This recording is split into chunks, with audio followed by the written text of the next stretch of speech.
नमस्कार दोस्तों, आपका स्वागत है आपके अपने चैनल स्टडी वाइन्स ऑफिशियल पर। तो आज की इस वीडियो में हम वर्ल्ड ज्योग्राफी का इम्पोर्टेंट टॉपिक भूकंप के बारे में पढ़ेंगे। पहले हम इस टॉपिक को अच्छे से डायग्राम की सहायता से समझेंगे और लास्ट में टॉपिक से रिलेटेड जो भी प्रीवियस ईयर क्वेश्चन पूछे गए हैं उन्हें भी कवर करेंगे। तो पहले आप वीडियो को पूरा देखिए और लास्ट में प्रीवियस ईयर क्वेश्चन को जरूर अटेम्प्ट कीजिए। तो चलिए बिना देरी किए हुए वीडियो को शुरू करते हैं। तो चलिए वीडियो की शुरुआत करते हैं और सबसे पहले देखते हैं कि भूकंप कहते किसे हैं। तो भूकंप का शाब्दिक अर्थ है भूमि का कंपन। अगर आप भूकंप को दो शब्दों में तोड़ेंगे तो भू यानी कि भूमि और कंप यानी कि कंपन। तो आम भाषा में भूमि का कंपन ही भूकंप कहलाता है, जिसका तात्पर्य भूमि के भीतर होने वाला कंपन या हलचल होता है।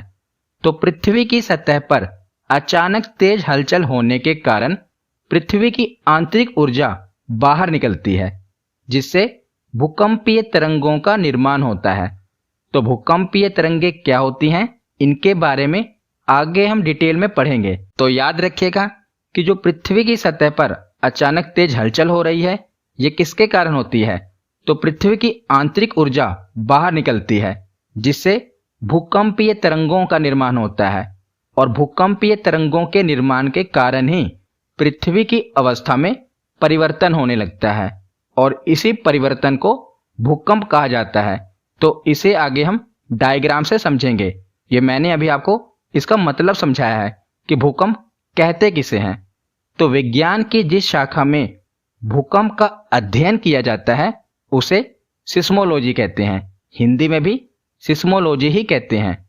तो भूकंप के अध्ययन को क्या कहा जाता है, कई बार एग्जाम में पूछा गया है। तो इसे सिस्मोलॉजी कहा जाता है।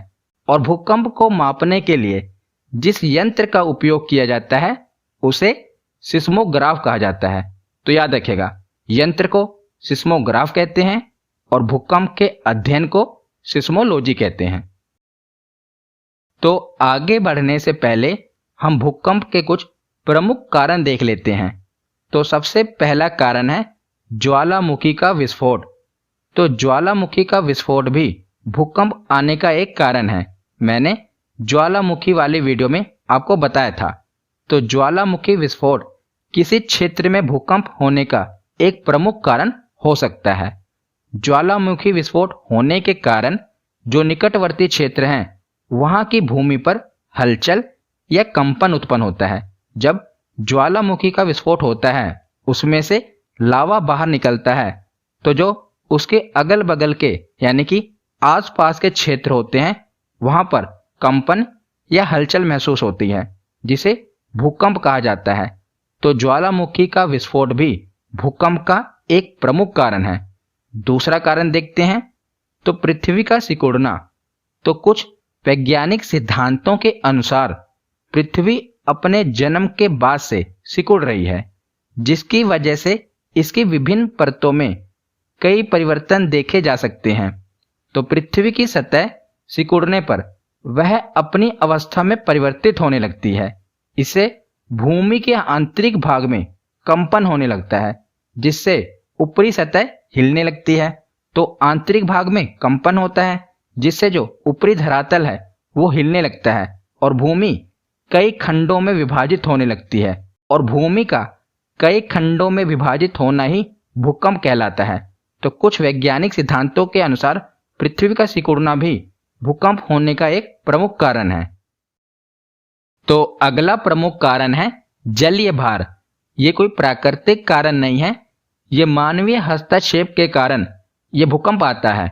जलीय भार तो नदियों पर बांध बनाकर बड़े बड़े जलाशयों का निर्माण किया जाता है। आपको पता है, मैंने बांध वाली वीडियो में आपको बताया था कि बांध के पीछे बड़े बड़े जलाशय बनाए जाते हैं जहां पर पानी को स्टोर किया जाता है। तो नदियों पर बांध बनाकर बड़े बड़े जलाशयों का निर्माण किया जाता है और जलाशयों में जल की मात्रा आवश्यकता से अधिक हो जाने के कारण जो जल है ये चट्टानों पर, जो उसके बगल में चट्टानें हैं, चट्टानों पर अपना प्रभाव डालने लगता है, जिससे चट्टानों में दबाव बढ़ जाने के कारण उनकी जो स्थिति है उसमें परिवर्तन होने लगता है, उनमें हलचल होने लगती है और इन्हीं परिवर्तनों से भूमि में हलचल होने लगती है, जिससे तीव्र भूकंप होने की संभावनाएं रहती हैं। तो ये मानवीय हस्तक्षेप के कारण भी भूकंप आने की संभावनाएं रहती हैं। हर कारण प्राकृतिक नहीं है, कुछ मानवों के द्वारा भी हस्तक्षेप के कारण भूकंप आते हैं। अगला कारण है प्लेट टेक्टोनिक कारण।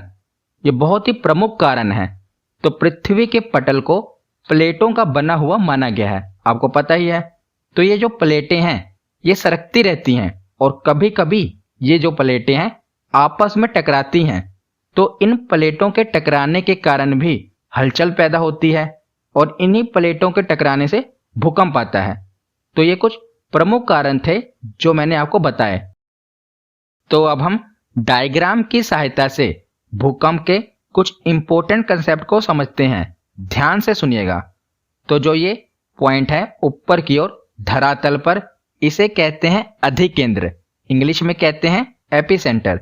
और जो पृथ्वी के अंदर की ओर जो ये पॉइंट है जहां से भूकंप की उत्पत्ति होती है उसे कहते हैं भूकंप केंद्र, इंग्लिश में कहते हैं फोकस। तो जिस पॉइंट से भूकंपीय तरंगे उत्पन्न होती हैं उसे भूकंप केंद्र कहते हैं। और जिस पॉइंट पर इन भूकंपीय तरंगों को सबसे पहले महसूस किया जाता है उसे भूकंप अधिकेंद्र कहते हैं। तो ये जो पॉइंट है इसे भूकंप केंद्र कहते हैं। तो इसी पॉइंट से भूकंप की उत्पत्ति होती है, ये जान लीजिए। तो यह पृथ्वी के आंतरिक भाग में स्थित वह क्षेत्र होता है जहां से भूकंपीय तरंगे मुक्त होती हैं। तो इसे भूकंप का केंद्र कहते हैं। तो जब आपसे पूछा जाए कि जिस पॉइंट से भूकंप की उत्पत्ति होती है उसे क्या कहा जाता है, तो उसे भूकंप का केंद्र कहा जाता है और इंग्लिश में फोकस कहा जाता है। तो ये पॉइंट से भूकंप की उत्पत्ति होती है और ठीक 90 डिग्री एकदम सीधा इसके सामने जहां सबसे पहले भूकंप का झटका महसूस होता है उसे अधिकेंद्र कहते हैं। जहां से भूकंप की उत्पत्ति होती है उसे भूकंप केंद्र कहते हैं और जहां सबसे पहले इसका झटका महसूस होता है धरातल पर उसे भूकंप अधिकेंद्र कहते हैं। तो ये 90 डिग्री एकदम सामने होता है भूकंप केंद्र के। तो अधिकेंद्र किसे कहा जाता है? यह पृथ्वी की सतह पर स्थित वह स्थान होता है जहां भूकंपीय तरंगें सर्वप्रथम पहुंचती हैं और वह भूकंप केंद्र के ठीक ऊपर स्थित होता है। भूकंप के कारण सर्वाधिक विनाश भी इसी क्षेत्र में होता है। तो जो भूकंप का अधिक केंद्र होता है यहीं पर सबसे ज्यादा विनाश होता है, क्योंकि यहां पर जो भूकंप की तीव्रता होती है सबसे अधिक होती है। जितना जितना इससे दूर जाएंगे वहां पर उतना ही विनाश कम होगा। पर जो अधिक केंद्र होता है जहां पर भूकंप का झटका सबसे पहले महसूस होता है वहां पर सबसे ज्यादा विनाश होता है, याद रखिएगा। तो इससे पहले हमने पढ़ा कि भूकंप आने के दौरान कई तरह की तरंगें उत्पन्न होती हैं। तो कौन कौन सी तरंगें उत्पन्न होती हैं, अब हम उनके बारे में पढ़ते हैं। तो 3 प्रकार की तरंगें उत्पन्न होती हैं और मैंने इन तीनों को एक साथ कवर किया है और डिफरेंस के साथ कवर किया है ताकि आपको इजीली समझ आए। तो 3 प्रकार की भूकंपीय तरंगें उत्पन्न होती हैं। पहली है पी तरंगें, दूसरी है एस तरंगें और तीसरी है एल तरंगें। तो पी तरंगों को प्राथमिक तरंगें भी कहते हैं, यानी कि प्राइमरी वेव, और एस तरंगों को द्वितीयक तरंगें कहते हैं, यानी कि सेकेंडरी वेव। इसीलिए इसे एस तरंग कहा जाता है और प्राइमरी वेव को पी तरंगे कहते हैं। और तीसरी तरंगे हैं एल तरंगे। इन तरंगों की खोज एच.डी. लव ने की थी, इसीलिए इसे लव वेव्स कहते हैं। तो लव वेव्स को ही एल तरंगे कहा जाता है। लव की शॉर्ट फॉर्म है एल। तो प्राइमरी तरंगों को पी तरंगे, सेकेंडरी तरंगों को एस तरंगे और लव वेव्स को एल तरंगे कहा जाता है, क्योंकि एल तरंगों की खोज एच.डी. लव नामक वैज्ञानिक ने की थी। तो उसके बाद देखते हैं जो ये पी तरंगे होती हैं, इन तरंगों की औसत गति लगभग 8 किलोमीटर प्रति सेकंड होती है।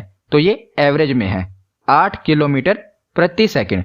और पी तरंगे ही सबसे तेज होती हैं और सबसे पहले अधिकेंद्र पर भी यानी कि एपिसेंटर पर भी यही तरंगे पहुंचती हैं। तो एपिसेंटर पॉइंट मैंने आपको बताया था ना कि जहां पर सबसे पहले भूकंप का झटका महसूस होता है, तो सबसे पहले पी तरंगे एपिसेंटर पॉइंट पर पहुंचती हैं क्योंकि इनकी गति सबसे तेज होती है।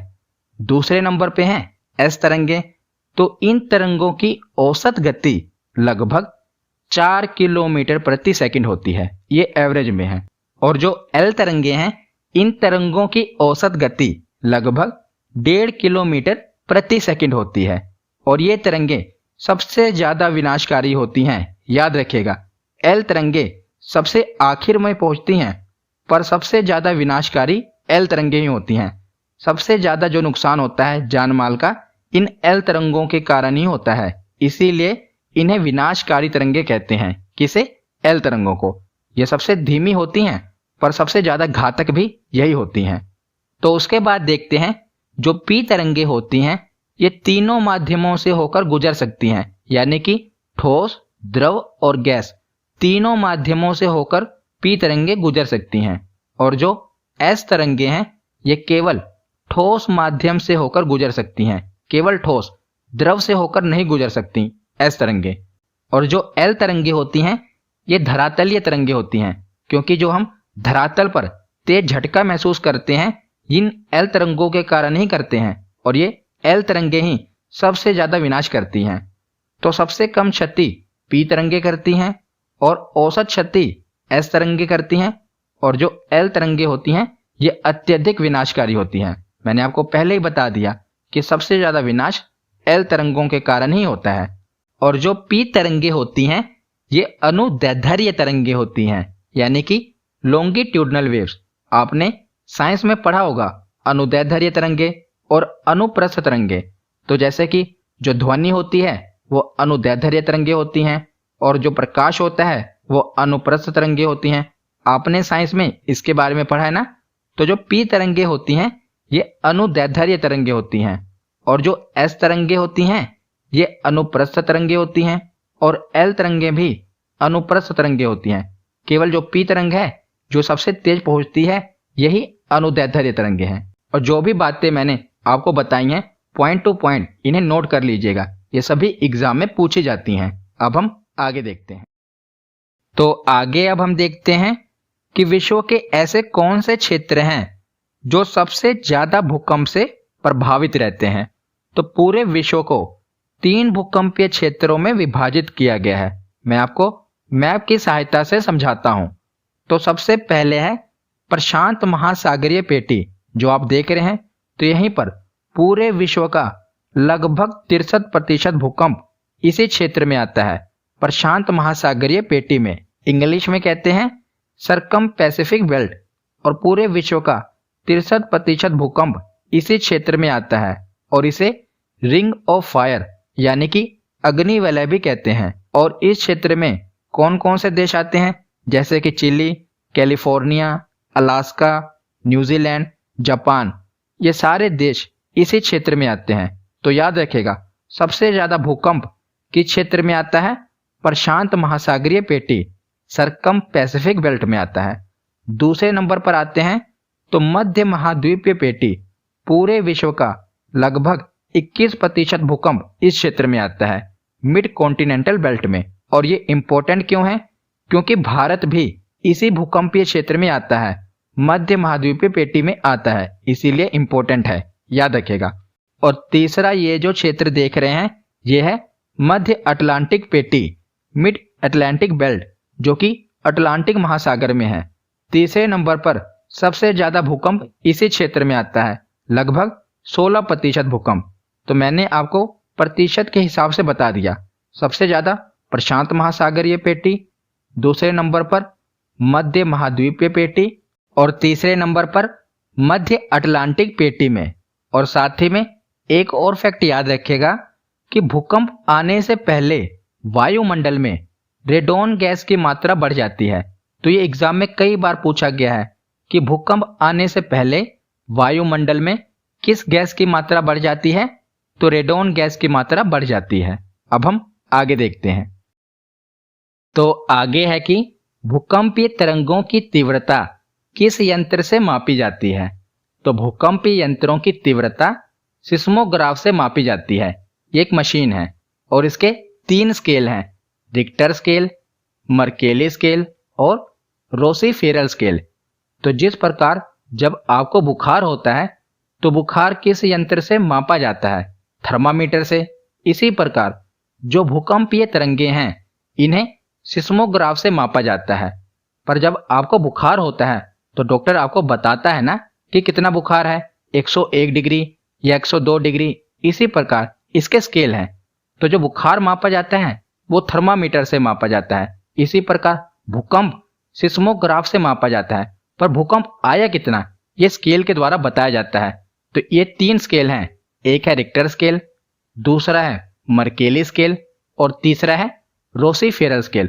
पर ज्यादातर जो मान्य स्केल है ये रिक्टर स्केल है। आप न्यूज में भी सुनते होंगे कि कितने रिक्टर का भूचाल आया। तो ज्यादातर जो वैज्ञानिकों द्वारा मान्य स्केल है यह है रिक्टर स्केल। तो रिक्टर स्केल भूकंप की तीव्रता मापने में उपयोगी है और यह एक पैमाना है जिसका पाठ्यांक 1 से 9 तक है। और रिक्टर स्केल पर प्रत्येक अगली इकाई पिछली इकाई की तुलना में 10 गुना अधिक तीव्रता रखती है। तो इसका मतलब क्या है? तो मान लीजिए कहीं पर 2 रिक्टर का भूकंप आया और कहीं पर 3 रिक्टर का भूकंप आया। इकाई तो एक आगे बढ़ी पर जो 3 रिक्टर का भूकंप है ये 2 रिक्टर के भूकंप के मुकाबले में 10 गुना अधिक तीव्र है। तो यही इसमें कहा गया है कि जो इसकी अगली इकाई है पिछली इकाई से 10 गुना अधिक तीव्र है। भले ही एक अंक ज्यादा है पर जो इसकी तीव्रता है वो 10 गुना अधिक है। तो यह है रिक्टर स्केल। दूसरा है मर्केली स्केल। तो इसे वैज्ञानिकों के द्वारा प्रमाणित नहीं किया गया, पर याद रखिएगा यह भी भूकंप की तीव्रता मापने का एक स्केल है। और तीसरा है रोसीफेरल स्केल। ये एग्जाम में पूछा गया था कि रोसीफेरल स्केल क्या है। तो ये भूकंपीय तरंगों की तीव्रता मापने का एक स्केल है, पैमाना है, रोसीफेरल स्केल। रोसीफेरल स्केल में जो मापन है 1 से लेकर 11 तक है। जिस प्रकार रिक्टर स्केल में कितना था, 1 से 9 तक, तो रोसीफेरल स्केल में है 1 से लेकर 11 तक। तो हमारा थ्योरी सेक्शन यहीं पर कंप्लीट होता है। अब हम इसके प्रीवियस ईयर क्वेश्चन देखते हैं। तो पहला प्रश्न है कि भूगर्भ में जिस स्थान पर भूकंपीय तरंगों की उत्पत्ति होती है उस स्थान को क्या कहा जाता है? तो जहां से भूकंप की उत्पत्ति होती है उसे क्या कहा जाता है? भूकंप केंद्र। तो ऑप्शन सी सही होगा। अगला प्रश्न है कि भूकंप में धरातलीय तरंगे होती हैं। तो धरातलीय तरंगे किन्हें कहते हैं? तो एल तरंगों को धरातलीय तरंगे कहते हैं और यही सबसे ज्यादा विनाशकारी होती हैं। अगला प्रश्न है कि पृथ्वी के सतह पर भूकंप के केंद्र के ठीक ऊपर के बिंदु को क्या कहा जाता है? तो उस बिंदु को क्या कहा जाता है जो भूकंप केंद्र के ठीक ऊपर होता है? तो उसे कहते हैं अधिक केंद्र, इंग्लिश में कहते हैं एपिसेंटर। अगला प्रश्न देखते हैं। अगला प्रश्न है कि रिक्टर स्केल का प्रयोग किसके मापने के लिए किया जाता है? तो रिक्टर स्केल का प्रयोग भूकंप की तीव्रता को मापने के लिए किया जाता है। अगला प्रश्न है कि विश्व के सर्वाधिक 63% के लगभग भूकंप निम्न में से किस पेटी में आते हैं?